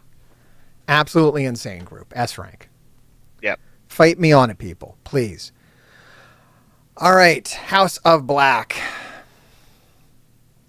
I mean, I think we're both horribly biased, and we just want to go right up to S. Yeah, but then I'm also horribly disappointed and want to put them right next to QT Marshall. Oh my God. Was the House of Black a failure? They're super cool. I don't think there's a world you can put them above the two other failures that we have in C right now. The House of Black goes in C for all the potential we had. Oh God, the Nightmare Collective. I can't say who because they're notorious. Do you know the lore behind the Nightmare Collective? It's a Mr. Hartgrave video waiting to happen. No, I'd have to see the members to even know exactly what we're talking about. Oh, it's Brandy Rhodes faction with with Awesome Kong and Luther. Bottom. It's an F tier situation. I can't say it's who because there's so many videos about it. It is infamous as the worst faction in AEW history. Everyone knows it as this. So I think it has to take the F. It doesn't get the courtesy of a who. I think that the Hardy family office is actually better than the Nightmare Collective, but they are more unknown. The Nightmare Collective was so bad that it's on people's radars, even though it should have just been a who. That's fair, because if you're a who, then you never got the time of day to be anything better. But if you're an F, you got the time and still failed. Oh my God, there were so many Awesome Kong promos. One thing people are going to, and this is why I got to make a video about it, because people are going to ask. If you go back and watch 2019 AEW, there's like an Awesome Kong promo every episode of Dynamite, even though she's not even wrestling. Like she has one match her whole time in AEW. And she has a promo every show. There's a whole story thing going on. Nobody liked it. It was bad. Was she a good promo? It was Brandy Rhodes doing the talking. Oh, okay. So Awesome Kong was talking. Yeah, no. That was okay, bad. I was about to say. Just I really only know her from TNA, and she didn't say a damn word. Yeah, no, not a talker. Just a big lady, big scary lady. Okay, we're in the depths now. Jericho Appreciation Society. Kind of, maybe it belongs right here at the Pinnacle. I think so. Just like kind of the same thing. Yeah, it's really like kinda they almost just did the same faction again. They the Pinnacle and the Jericho Appreciation Society were kind of like, I guess it was the Inner Circle. Right, the Inner Circle I have a higher regard for. Yeah, but this is what the Appreciation Society happened after the Inner Circle kind of went like to the war. Wolfpack of the Inner Circle's NWO. Like it just wasn't as good. And we didn't need part 2 of the Inner Circle. No, and this was kind of part 2 of the Inner Circle. Had potential. Yeah. You got Daniel Garcia in there. I didn't know he was in that at first. Yeah. I mean, it's where the whole I'm a wrestler, I'm not a sports entertainer thing happened and went on too long. War at its welcome. I think that's a C. Man, there's some stuff in here that ain't even factions. Oh, this is a weird one. We have Jade Cargill and the Baddies. If you remember that, this is almost a Who situation. Because who even remembers that she had baddies? I don't know if you call it a faction. I mean, she did have tag matches with them. I think we're talking about Red Velvet and I want to say Layla Gray. Probably Layla Gray. Rain Dragon is just rubbing his face across the F key on his keyboard. Yeah, I don't want to say F. Like, I honestly don't think people remember this. Yeah, it's more of like a get them the hell off the tier list and put them in. I think it's like a real Who situation. You got to be a real AEW nerd to even remember that happened or remember anything about it. Oh, the Bang Bang Gang, Bullet Club Gold. I know where I want to put them, but I want to hear what you think first. I'm gravitating towards A, man. They got a face turn on the Guns. How hard is that to do? It got Juice over. Dude, people care about Juice. Yeah. That's A tier. I can't say it's S tier because I think they could have done more. But not for lack of trying. I'm sick of seeing Rain Dragon's messages. We got to take Best Friends down one. You got to take Best Friends down one. They got to go down one. You got I don't know, man. I don't think they're better than the Learning Tree or the Bang Bang Gang, and I don't think they're on par with the Elite. Okay. All right. You know what? When you say we can't. The Elite is cemented in S. It defines S. Everybody there is a freaking superstar. Okay. You know what? The Best Friends. Can't even get Danhausen on TV. Right. We'll go to B. I feel. Oh damn! I feel we can go to B. Because I feel like, you know, if House of Black is down here in B, Best Friends down here in B.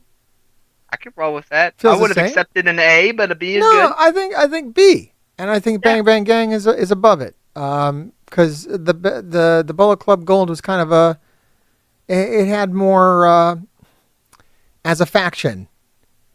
They were a bigger pop. It was more fun. The faction of the Best Friends, it was more kind of like the parts were greater than the whole. Right. So I think the Bang Bang Gang as a whole vibe.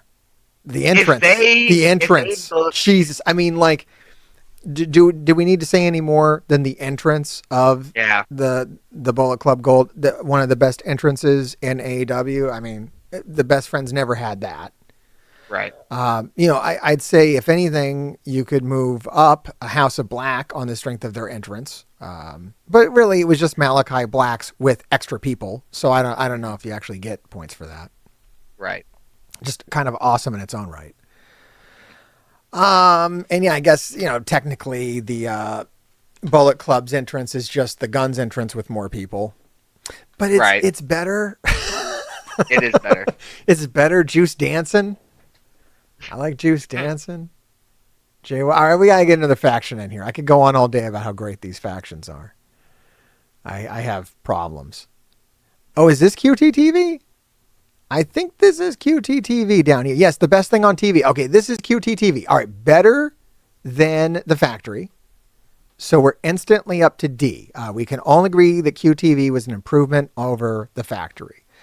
I believe Harley Cameron definitely got more over after she left than when she was in. I think just a D. I think D's fair. I really liked it. I thought if it would have went another couple of weeks even, we'd be at a C. If it really would have been given a time. Because I think QT has proven that he's not a dummy. No, his best asset is his brain. He's very smart. He's very smart. I think QTV would have really provided a lot of humor had they kept going because it was pretty funny. Remember how they took the real life story of like Brian Cage, his car being broken into, or was it Powerhouse Hobbs? I forgot. One of those guys had his car broken into. And I think it was it was Wardlow. Somebody stole the TNT title out of his car, and they like ran with it, and they attributed it to Powerhouse Hobbs. It was just really funny. It's a great faction. They were taking like real life stuff that happened and kind of putting little kayfabe spins on it. It was really good. It was pretty damn clever. Oh, one of my favorite whipping boys, the Undisputed Kingdom. Look, we got Adam Cole out here, crutches and all. Oh, dear God. The Undisputed Kingdom. We're talking Wardlow. We're not talking what's going on now. We're talking about OG Devil Boys. Definitely C. It definitely had a lot of potential. almost. I think we got to go down to D. It should have been amazing. Yeah, I don't know. Because what we're talking about right here with the initial Devil, like the very first turn, before it went to shit, before we diluted it all, that was looking good. I mean, that's why it's so low. It had everything. It had everything going for it. They had all of the advantages. Wouldn't that put it in the missed opportunity tier of C then? Well, all right. So C, we only had so much potential. I think there was more potential for the Undisputed Kingdom than the Jericho Appreciation Society, the Pinnacle, or Team Taz all wrapped together. Are they on there again, like down at the bottom? Are they on there again in their current iteration, like without Wardlow? I don't know. I don't know if that one's too new, and I think it's too new to rule in on that one anyways. Like, I don't know what they're gonna do. Okay, well then, assuming that their entire body of work, including up until right now, is one faction, then I think they're below C. So I think we got it right. Yeah, I think they're a D. If there were two separate ones and we could talk about like the initial Devil and then where they are now, then there would be a conversation for like the initial Devil to be C, and whatever in the dog crap we're doing now could be lower. I don't feel like they started until they unmasked. I feel until they unmasked, they weren't even a faction. They were a storyline. They were an angle. They weren't a thing. As soon as they unmasked, they flopped. It's like as soon as this faction debuted, it was done. And there's no reason for it to have been done. Even with, all right, fine, Adam Cole is crippled. Fine, you still have Matt Taven and Mike Bennett. Yeah. You still have Roderick Strong. Like, I don't know what prevents you from still being like a proper heel faction and being presented as such. There was no big bad guy in AEW. Like, I think Christian Cage ended up filling up some of their space. Yeah. They just and they fail. I mean, how do you fail to get over Matt Taven and Mike Bennett with a new audience? I have no idea. I have no idea how you do that. Like, how did you fail that? I mean, before, I think whatever the faction was before Adam Cole joined, that I will agree with you would be higher because they did manage to get over Roderick Strong with the whole Adam thing, right? Right. That was great. I don't know what that was. It wasn't the Undisputed Kingdom. It was like, I think it was the Kingdom, maybe. Yeah, it was just the Kingdom. Yeah. They were doing better before Adam Cole came in. Or the New Kingdom, I think, or something like that. I don't know. Yeah, whatever they were calling themselves. They were doing better. As soon as you add in the Devil and Adam Cole, it just, oh God. Right. Like, they didn't need a mouthpiece. Roderick Strong can talk just fine. Uh-huh. Okay, Blackpool Combat Club, not the Death Riders. We're talking Steven Regal, old school Blackpool Combat Club. Made Wheeler Yuta a thing. Yeah, they definitely bumped up Wheeler Yuta. We're above C for sure. Yeah, I think it's just a matter of how far above C. I look, maybe it's just me personally. I'm glad I got someone else here. I'd be inclined to maybe just keep them here and not even talk about it because I've just never, they've never thrilled me. They're like, ooh, I don't own Blackpool Combat Club gear. I'm not a huge fan. I get it. They're all great. Maybe it's not my style of wrestling. Is there potential that we're missing here? I feel like they kind of did everything they were supposed to do.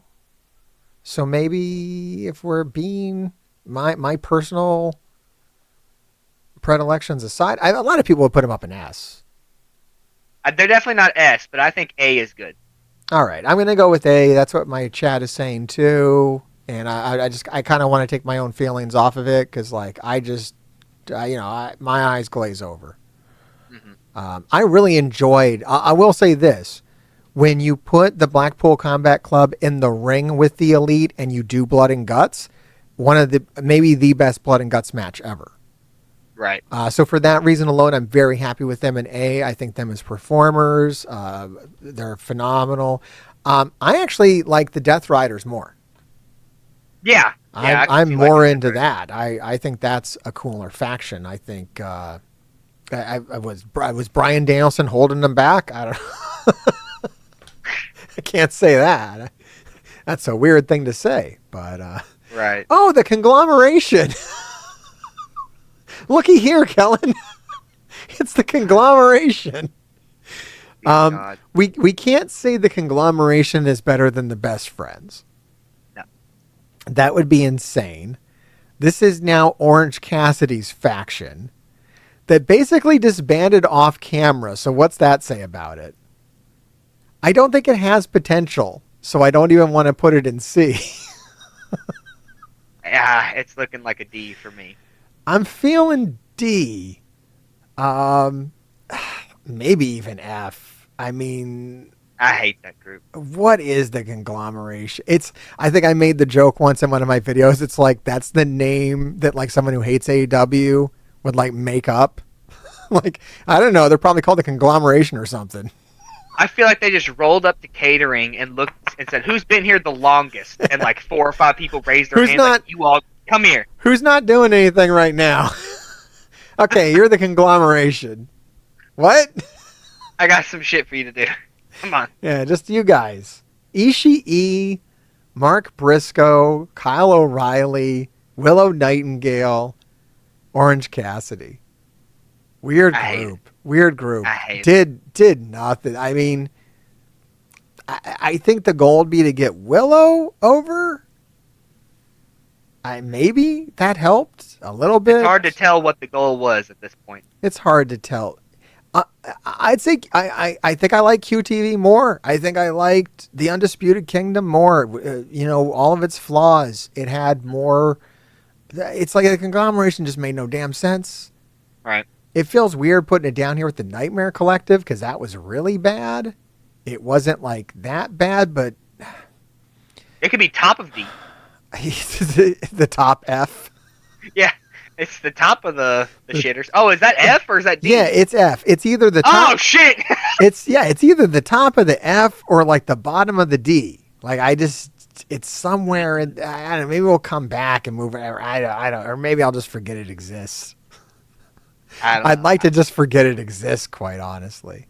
And the fact that you have those feelings makes me think it's an F. All right, this is the Outcasts. Is that right? I always say it wrong because there's like the Outsiders. The Outsiders is the WWE thing. The Outcasts is Ruby Soho, Saraya, and Toni Storm. Great faction. I actually love them. I wish they would have had more time. I feel like if they would have had more time, they'd be higher. This is what brought us Timeless Toni Storm. Let's not forget that. True. This group skyrocketed Toni Storm to a world championship. Now, were they directly responsible for it, or was it kind of like 100%. Afterwards? This is that was the ultimate. That was the crescendo of the group. Well, if that was the crescendo for the group, I can't put them any lower than the House of Blackbeard. Yeah, I guess they didn't get Ruby Soho. She got pregnant. Like they had to kind of stop whatever was going on there. Maybe there was a plan to get Ruby Soho involved at some point, but cool group, great look, great music. I love that they were spray painting people, putting L's on people. I feel like we just didn't get enough time. I feel like if we would have had enough time, it would be A. But yeah, I mean, creating Timeless Toni Storm, a B, solid B. It seems like the B tier is the one where you just take someone who like you just wouldn't even think you could skyrocket into a main event, and then boom, they do it through what they do in the faction. That's like a solid B rank. If you C tier had the potential but failed. Yeah. B tier at least succeeded at their job. They made a star. Did the job. Yeah. And then like A tier, it's like not a lot of flaws. Like it was just really good TV. Really good events, good wrestling. Yeah, the whole the faction selling a lot of merch. Yeah, there's a lot of Bullet Club Gold Bang Bang Gang merch. It's still going. Blackpool Combat Club, they're selling out. I don't know about Learning Tree. I don't know, guys. I feel like Learning Tree might be a little B tier. I don't know if they're selling enough merch. Okay. we're gonna be honest. I don't know if they're top merch sellers. Somebody check the numbers on that. I wouldn't be angry at Learning Tree becoming the top of B. Yeah. Check the numbers on that merch. Maybe I don't know. Maybe here, Rain Dragon. Do you own at least one Learning Tree piece of merch? If you don't own it, then you can't fight for them to be up there that high. Okay, that's how that works. If you don't at least have a shirt, they're going to be. If you don't at least have a shirt. Oh shit! All right, fine. Saying. Then they're there. Then they can stay. You've done everything you need to do. All right. Here's an interesting one. Here's I think this one almost goes in who. Let me know if you even remember this. Mogul Affiliates. Oh? I only know Mogul Affiliates because I made a video about them. That's the only reason I remember Mogul Affiliates. Swerve Strickland's. It looks like they got the OG version of it with Parker Boudreaux and Trench. It's a who. It's a who. That's a who. That was like canceled after 1 week. That was bad. Yeah, they barely stuck around. They like merged with another group and just kicked out the weak links. And all right, I don't know exactly what these guys are called. It was Roosh's first faction with Preston Vance. I don't think they were going by Los Ingobernables yet. They're doing that now. Now they are officially Los Ingobernables. This was before, I forget what they were called. It didn't last that long. They had some injuries. They had some time off. And I think it was Dralistico, Roosh, and Preston Vance. Well, that is sounding a lot like this Devil Undisputed era group. Oh, yeah? Like, we had so much potential. We did nothing. Yeah, it's almost a who. Yeah. Almost a who. I'm torn on that one. We're calling them LFI? What does LFI stand for? Lost Faction Ingobernables. But they just called it LFI. They didn't want to spell it out. That's weird. It's like a false start. It was like a false start. It was like, this is kind of the faction. No, we don't. Some of us are injured, and now we're not around anymore. Yeah, I guess that kind of fits with the Undisputed Kingdom, because that's kind of how they rolled too. They were like, oh, we're going to be big and cool and bad, and now we're not doing anything. No, we're not. The talent was there. Yeah. Roosh is crazy good. Oh, yeah. Yeah, no, I'm excited that he's back now with the new faction. I think it's going to be really good. Okay, I am starting to have a problem making out. Oh, we have the Dark Order. All right, now it's time to talk about the Dark Order. So now we've really laid a lot of foundation here. Let's talk about the star of the show, guys. The whole reason why we're doing this. The Dark Order, where do they stack up in this whole grand scheme of things? I think I know my placement, but I want to hear what you have to say. Okay. Why so much pressure? Yeah, I want to hear And this is the video about the Dark Order. I mean, just S tier? They were amazing, guys. The Dark Order was the greatest faction in AEW history. I had chat saying A tier. It's like, you probably can't really say the Dark Order is an S tier because they didn't, they have their own tennis shoe. They do sell a lot of merch. Kind of feels like A tier. Is that your final answer? Who did we get? I don't know if we got any individual over, but we got the concept of the Dark Order over. Like everybody stands up, they put their hand in the air. It's kind of weird. Well, wasn't the Dark Order involved in the beginning of the story that started Hangman's downward spiral that led him to the Crazy Cowboy? Yeah, I guess if we're being honest, I guess Hangman maybe was catapulted by the Dark Order. I think they're A tier. I think you can directly tie it to, like merch sales too. And if we're thinking about merch sales too, I mean, I think the House of Black sold quite a bit of merch. For being honest, a lot of merch there. Yeah, but I really like them like side by side with like the Best Friends. Yeah. And who's in their tier. You know what? They could have sold more merch. I could have sold more merch. And I bet individual members did better too. I bet Malachi stuff. I bet Julia Hart stuff. The Dark Order sold a lot of Dark Order merch. Yeah. Yeah, I think the Dark Order I think a lot of people would knee jerk and give the Dark Order a much lower position in the grand pantheon of AEW factions than they really deserve. I think if you really look at it. Go ahead. No, that was it. Oh, I thought you were gonna give me something to look at. You're like, if you really look at it, I was like, No. I mean, I'm looking at it. You know, here it is, and this I'm is like, what we're looking at. This perfect tier list right here. there are so many factions that are like under the Dark Order. I don't know why people would knee jerk and just be like, "Oh, they suck. They're jobbers." I'm like, I mean, yeah, they are kind of a bunch of guys that people wouldn't put on a poster or whatever. Mm-hmm. But the impact that they had on AEW was so great. It's almost like the Shane Taylor promotions kind of story, where it's like, here's a bunch of guys that probably shouldn't have ever done anything, but they managed to come together and be greater than their parts. Right. And they were the first faction in AEW. That was the first faction. It was the first mystery storyline, who the Exalted One was. They carried so much television. They were workhorses in 2020. You know, the backbone of the company kind of situation. And if we're being honest, I think more successful than, the Best Friends. Yeah, I can see that. We never put titles on them, but people still care about them. Unless you consider the Hangman thing. Oh, wait. They have had titles. Hangman became world champion as a member of the Dark Order. Brodie Lee had the TNT championship. So they were, I think that counts as being more decorated than the Best Friends. Yep, I think so too. Amazing. Well, there it is, guys. The Dark Order, you were wrong. They're actually phenomenal.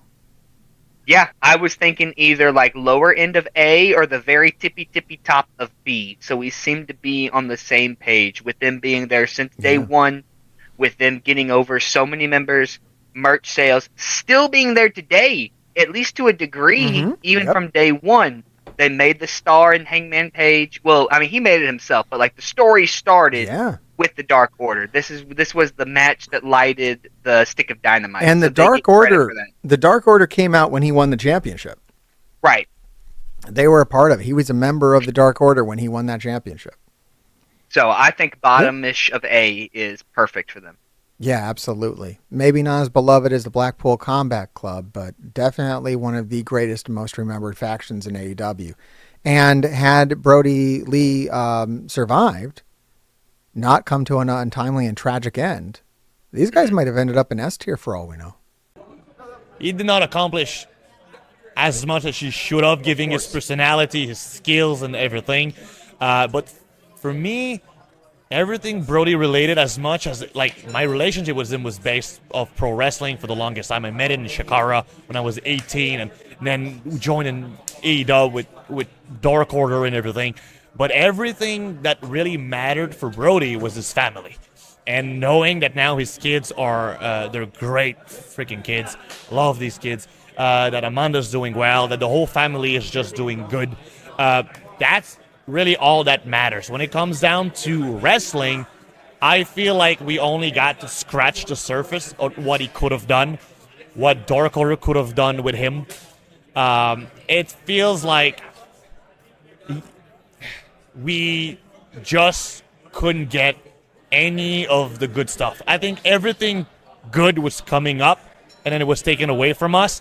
So he's got a pretty solid career, but you've barely got to see a fraction of who Brodie Lee really was as a man and as a wrestler. The one thing that is for sure that I hope that's how it happens if I pass away suddenly, is that people like Brodie, absolutely everyone universally speaks highly of him.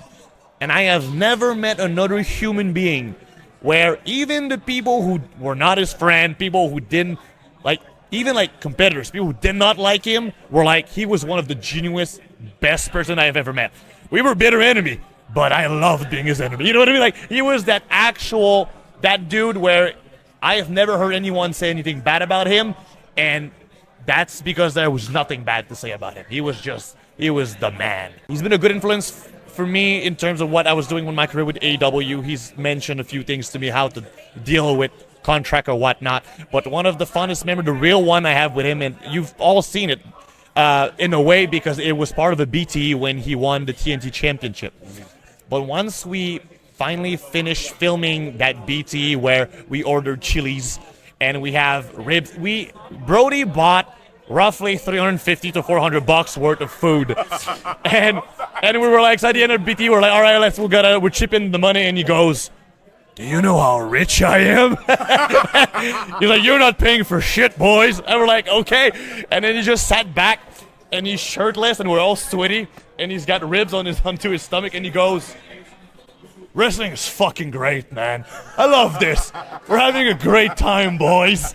And we were just like stuffing our face like, this is great. I love this. Like, so it's one of those moments when in wrestling where even if wrestling sometimes is like you hate it or whatever, that specific moment in time for all of us, we were like, man, I'm just happy that all the struggle led to this 5-10 seconds of, you know what, this wrestling is fucking great. And it's one of the funnest memory because Brodie was just genuinely so happy. Dark Order was so happy.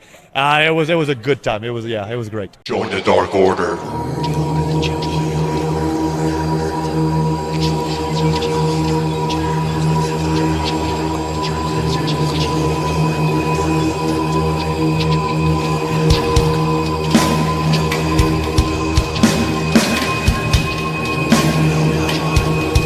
Join the Dark Order.